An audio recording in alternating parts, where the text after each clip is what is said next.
최근 글로벌 금융시장 상황에 대해서 살펴보는 시간입니다. 글로벌 금융시장을 4개로 보고 그 4개의 움직임을 갖고 지금 시장의 상황이 어떻는가 그런 걸 살펴볼 생각인데요.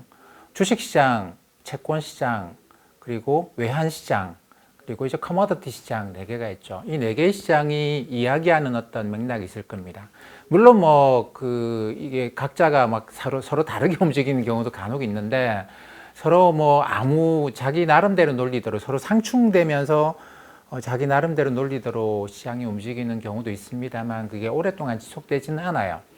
근데 올해 들어와서는 아주 뚜렷하게 이 4개의 시장이 하나의 스토리를 형성하면서 이렇게 움직여가고 있는데 오늘도 그런 이야기를 좀 말씀드릴 생각입니다. 여기서 핵심적인 거는 저희 최근의 시장에서 핵심적인 거는 미국의 경기 부양책이에요. 미국이 워낙 강력한 부양책을 썼죠. 지난 3월 달만 하더라도 GDP 한 20% 이상의 돈을 썼습니다.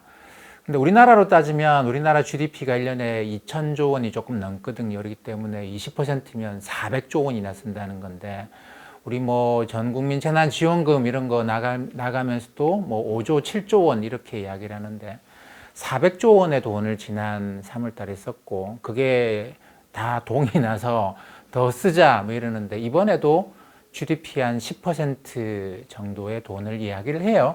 그러니까 미국 GDP는 20조 달러가 좀 넘습니다. 한 2조 달러 이상의 돈을 쓰자. 민주당은 3조 달러 이상의 돈을 쓰자 이런 이야기를 하는데 이번에 여전히 민주당하고 트럼프 대통령하고 사이에 부양책의 차이는 좀 심합니다. 그렇기 때문에 이게 당장 나올 것 같지는 않은데 지난주에는 당장 나올 것처럼 시장이 생각을 했고 제 생각엔 아마 이제 선거 끝나고 난 다음에 나오지 않겠는가 싶어요. 근데 백악관이나 민주당이나 물론 공화당은 좀 반대 의견이긴 합니다만 공화당은 트럼프 대통령하고 꼭 같은 건 아니에요. 공화당은 돈 많이 쓰는 것에 대해서 늘 반대 입장이거든요. 그렇긴 하지만 공화당이 상원의 다수당이긴 하지만 돈 많이 쓰자고 이야기하는 공화당 상원 의원도 있으니까 그렇게 본다고 한다면 선거 끝나고 난 다음에는 지금 선거 때문에 좀 그러는 거 선거 끝나고 난 다음에 어쨌든 많은 돈을 또 미국 정부가 쓰지 않겠는가 여기에 대해서는 크게 이견은 없는 것 같습니다. 그러다 보니까 미국이 돈을 쓴대요. 미국이 돈을 쓴답니다. 근데 최근에 제가 전에도 그런 말씀 좀 드렸습니다만 달러화가 그렇기 때문에 움직여요. 미국 경제가 좋다 나쁘다를 떠나서 지금 달러화의 움직임은 전 세계적 움직임은 유럽이 돈을 많이 푸냐 미국이 돈을 많이 푸냐에 따라서 미국이 돈을 많이 풀면 달러화 약세 유럽이 돈을 많이 풀면 달러화 강세 이런 건데 부양책 이야기를 하면서 미국이 또 돈을 많이 푼다고 하니 또다시 이제 달러화 약세가 좀 나타났습니다. 지난주 후반에 글로벌 달러화 흔히 DXY, USD라고 보통 이제 우리가 미국이 US 달러 이렇게 표현하는데 요거에 그럼 US 달러는 무엇에 대한 달러인가라는 것이 한국 원화, 중국 위안화, 유로화에 대한 또는 엔화에 대한 이 환율이라는 건 상대적인 것이죠. 근데 일반적으로는 글로벌 달러화 지수라고 이야기하게 되면 유로나 엔과 같은 주요 선진국 통화에 대한 달러화 이게 94포인트 정도 갔다가 93포인트 정도로 한 1% 가까이 지난주에 달러가 하락을 했습니다. 약세를 보였습니다. 왜 그러냐면 미국이 돈을 풀 것 같아. 트럼프 대통령하고 민주당 사이에 선거를 앞두고 굉장히 극심한 대립은 있습니다만 돈을 풀 것 같다라고 하면서 달러가 약세를 보였습니다. 달러 약세를 보이게 되면 이게 글로벌 시장에서는 돈이 풀린다라고 봐야 됩니다. 돈이 풀린다고 봐야 되는데 달러 약세가 일시적인 현상이 아니고 이 가격 움직임이 지속적일 수 있다거나 이렇게 이제 생각을 해야 되겠죠. 부양책 때문에 달러 약세로 가는 거면 그러면 돈이 그러니까 아무래도 글로벌 투자하는 자금의 저는 한 7, 80%는 달러 베이스라고 봐요. 전 세계 주식 시장에서 미국의 시가총액은 한 나라밖에 아닌데 미국의 시가총액은 60% 정도가 됩니다. 한국은 2% 정도밖에 안 되고. 근데 어쨌든 미국의 GDP는 전 세계에서 한 25%가 채 안 된다고 하거든요. 근데 이 글로벌하게 움직이는 돈의 최소한 60%, 많으면 한 80%까지는 달러화를 기반으로 해요. 근데 이 달러가 약세 위험이 있다라고 하면은 이 달러화를 US 달러를 다른 통화로 이제 바꾸려고 하는 움직임들이 나타나겠죠. 그 과정에서 전 세계적으로 투자 자금이 풀려나가는 유동성이 글로벌 시장에서 커져 나간다. 이렇게 보는 게 정상적인 것 같습니다. 그래서 달러화 약세는 글로벌 시장에 유동성이 공급이 된다. 달러화 강세는 글로벌 시장에서 유동성이 빨려 들어간다. 이렇게 보시면 되는데, 그래서 늘 달러 약세는 글로벌 시장의 강세 요인입니다. 귀금속을 보면 최근에 그렇죠. 달러화하고 굉장히 밀접하게 움직입니다. 뭐 늘 그래 오긴 했습니다만 최근에 좀 더 현상이 강해요. 그러니까 금이나 은이나 이런 귀금속은 글로벌하게 돈이 많이 풀리는데 뭐 지금도 엄청나게 많은 돈을 풀고 있대. 이러면서 이제 가격이 올라갔던 건데, 금 같은 경우에는 온스당 2,000달러 위로 올라갔다가 지금은 뭐 최근에는 1880까지 70 이렇게 떨어졌다가 지난주에 달러가 약세를 가면서 다시 이게 1920달러 정도로 올라오는 반등의 움직임입니다. 근데 은은 훨씬 더 이 금보다 금의 몇 배씩 가격이 움직여요. 금이 한 2% 움직이면 은은 한 5%, 6% 정도 움직이는데 은값이 한참 많이 떨어졌다가 금값 올라가면서 다시 이거는 굉장히 좀 많이 올라가는 이런 움직임을 보이고 있습니다.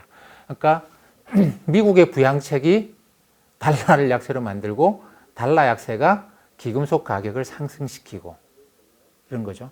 근데 여기 이제 그 커머디티 시장에 뭐 금은밖에 없는 게 아니고 구리도 있죠. 구리, 동, 그 다음에 원유도 있습니다.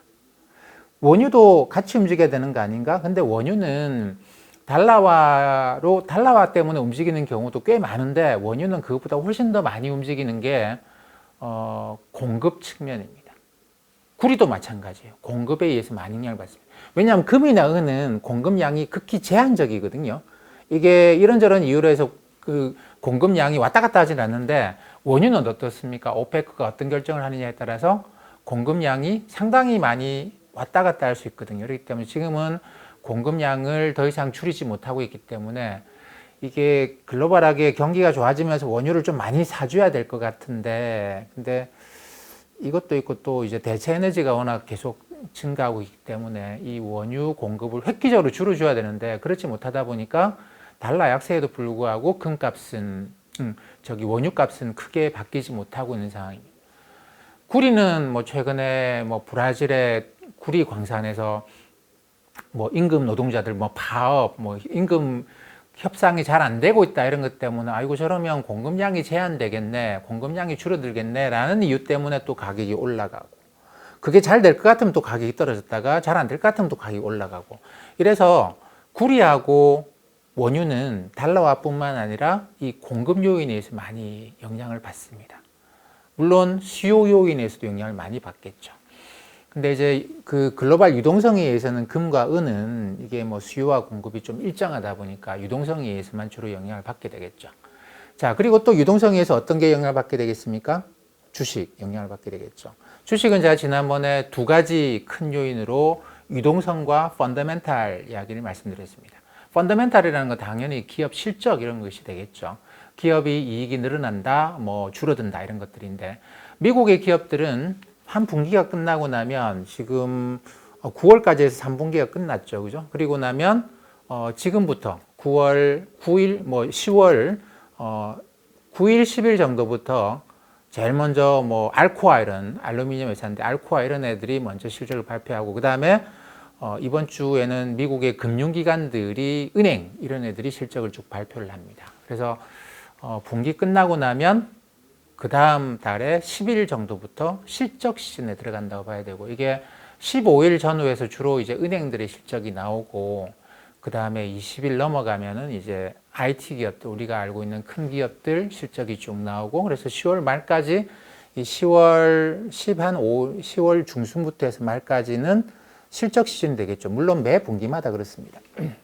근데 3분기 실적도 뭐 그렇게 썩 괜찮을 것 같지는 않아요. 우리 이번 실적에서 주의 있게 봐야 될 거는 이 IT 기업들이 2분기에 굉장히 실적이 좋았거든요. 언택트 때문에 3분기에도 이어갈지 좀 봐야 되는데, 어쨌든 이런 펀더멘탈 빼고 나면 또 요것도 유동성이 영향을 받지 않습니까? 주식이라고 하는 게 유동성이 늘어날 것 같다. 정부가 돈을 많이 뭐 풀 것 같다. 의회가 뭐 지금은 뭐 대통령이랑 민주당이랑 저러고 있지만 뭐 어쨌든 돈을 많이 풀지 않겠냐. 공화당은 조금 마이너한 요인으로 보고, 그러면 결국은 돈을 푼다고 보면 유동성이 늘어나겠지? 그러면서 이제 주가가 지난주에 좀 올라갔습니다. 근데 너무 그러니까 경기 부양책이 곧 통과될 거다라는 좀 너무 낙관적인 생각이 좀 젖어 있었던 것 같아요. 근데 이 백악관과 민주당 사이에 이 대립은 굉장히 좀 크다고 봐야 됩니다. 그래서 저는 개인적으로는 이게 대통령 선거 때까지는 통과되기 어렵다.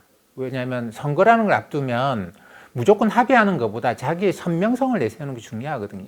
지금 뭐 한두 달 돈 빨리 쓰는 게 미국 경제에 진짜 중요한 거는 그건 아니잖아요. 한 달 있다가 써도 되긴 하는데 선거기 때문에 자기를 지지하는 사람들이 있습니다. 그 사람들이 돈은 이렇게 써야 돼라고 각각의 생각이 있는데 그거를 뭉개버리고 그냥 합의해준다? 이러면 선거에서 지지를 얻기가 어렵죠. 그렇기 때문에 선거 전에는 각자의 선명성을 내세우고 그래서 투표에서 결국은 국민들의 선택을 받아야 되겠죠. 그리고 그 다음에 국민들의 선택에 따라서 돈을 쓰고 이게 민주주의 절차이기 때문에 선거 때까지는 그렇게 합의될 가능성은 별로 없지 않겠는가라고 저는 생각을 합니다. 근데 어쨌든 뭐 지금 입장 차이를 보게 되면 돈을 많이 쓰자라는 데는 입장 차이가 없기 때문에 그러면 선거 끝나고 나면 돈을 쓰지 않겠는가. 근데 그걸 너무 낙관적으로 해석해서 좀 주가가 많이 올라간 측면이 있는 것 같아요. 그리고 바이든 후보가 이긴다 이쪽으로 이제 지난주에는 굉장히 좀 많이 주식시장이 경도가 돼 있었고 그래서 바이든 관련주의 주가 상승이 굉장히 컸습니다.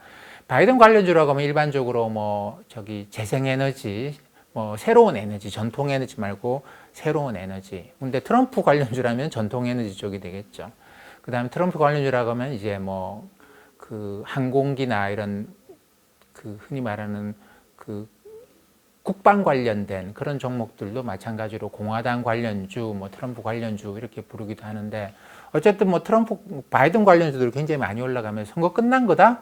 부양책 곧 나올 거다 이런 거였는데 뭐 그 정도는 아닌 것 같아요. 그 정도는 아니고 트럼프 대통령이 건강을 회복하고 난 다음에 또 어떤 선거 전략으로 치고 나올 것이냐 이거에 따라서 아직까지 한 달 선거가 남았기 때문에 이거는 조금 지켜봐야 될 것 같습니다. 그래서 지난주에 선거 끝났다, 뭐 부양책 나온다 이런 기대로 올라갔던 곧 유동성이 공급될 거다라는 기대는 좀 낮아져야 된다 그렇게 봐야 될 것 같아요.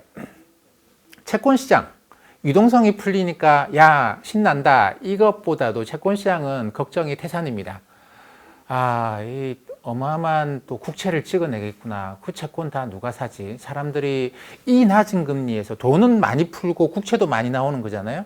그럼 이 돈을 가진 사람들이 야 국채 사자 그러면 되는데 그러면 채권 시장에 걱정할 게 없죠. 근데 이 돈을 가진 사람들이 이 낮은 금리에서 국채를 사야 되나 이런 문제가 이 낮은 금리에서 나는 채권 사기 싫은데라고 하면 돈 풀고 국채 나오면 이 돈이 많다고 해서 국채 가격이 올라간다. 국채 금리가 떨어지지 않고 사람들이 외면해서 국채 금리가 더 올라갈 수 있는 이 돈이 국채를 안 사면 그러니까 이 돈이 국채를 살 만큼 충분한 유인을 줄 수 있을 만큼 국채 금리가 올라가 주면 금리가 높으니까 사자 이렇게 되지 않겠습니까? 근데 채권 시장이 아무리 생각해봐도 지금 그런 것 같지가 않은 거죠.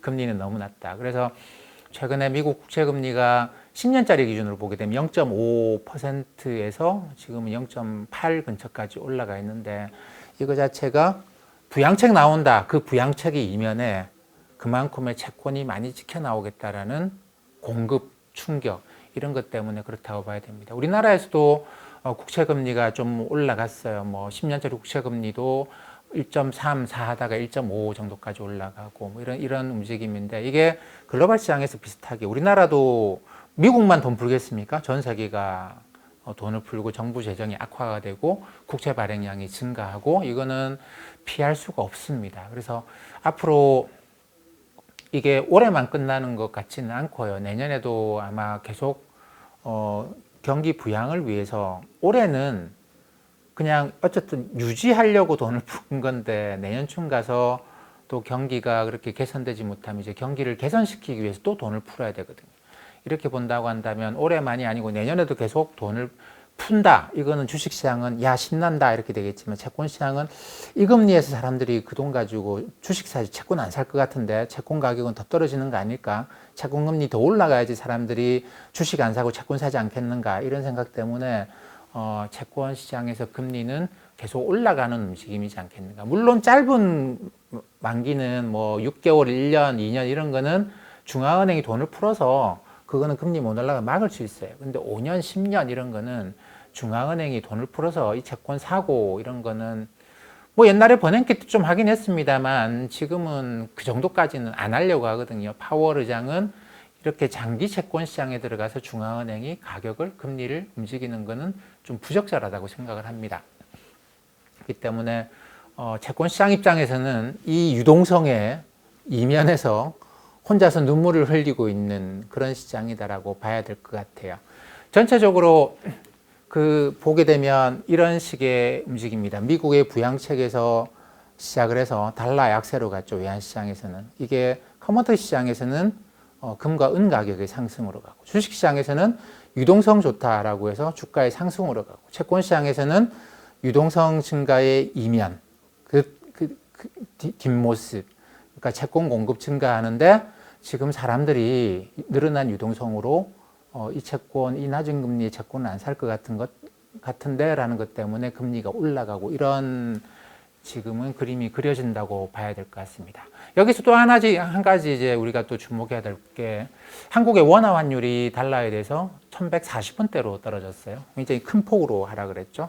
뭐 1160원대에서 막혀 있다가 지금 한 단계 더 떨어졌는데 전적으로 중국 위안화 환율의 하락 때문에 그렇습니다. 중국 위안화 환율은 지금 7.2 위안까지 올라갔다 1달러에 대해서 지금 6.67 위안 정도까지 떨어져 있는데 6.7 위안 정도까지 떨어졌네요. 근데 이거는 지난 2019년 저점이랑 거의 비슷한 수준입니다. 2019년 봄에 여기까지 왔다가 올라갔다가 지금 내려와 있는 건데 특히 지난주 금요일 날은 환율이 좀 크게 내려왔어요. 중국이 추석 연휴 지나고 시장을 열었는데 환율이 툭 하고 떨어지는 그런 현상을 낳았죠. 근데 전반적으로 이제 중국 위안화 환율이 이렇게 내려온 거는 저는 미국이 10월 달에 환율 조작국 리포트를 보고서를 제출을 합니다. 의회가 이제 재무부한테 보고서를 1년에 2번 내라라고 법을 만들어 놓은 게 있거든요. 어느 나라가 환율을 조작해서 미국을 이용해 먹는 것 같으면 그런 나라들 조사해서 보고해라 라고 하는 게 1년에 4월, 10월 2번 재무부가 보고하게 돼 있는데 중국이 이제 늘 여기 단골 메뉴였죠. 심지어 작년 가을에는 트럼프 대통령이 중국을 환율 조작국으로 지정해라 라고 할 정도였는데 지금은 조작국은 아니고 그 감시 대상 국가예요. 근데 이러한 부분에서 중국이 뭐 미국을 자극하지 않기 위해서 그러니까 10월 달 이 환율 조작 리포트가 나올 때는 좀 이제 환율을 떨어뜨려 주는 그런 거였고 충분히 많이 떨어졌다고 생각한 것 같아요. 그래서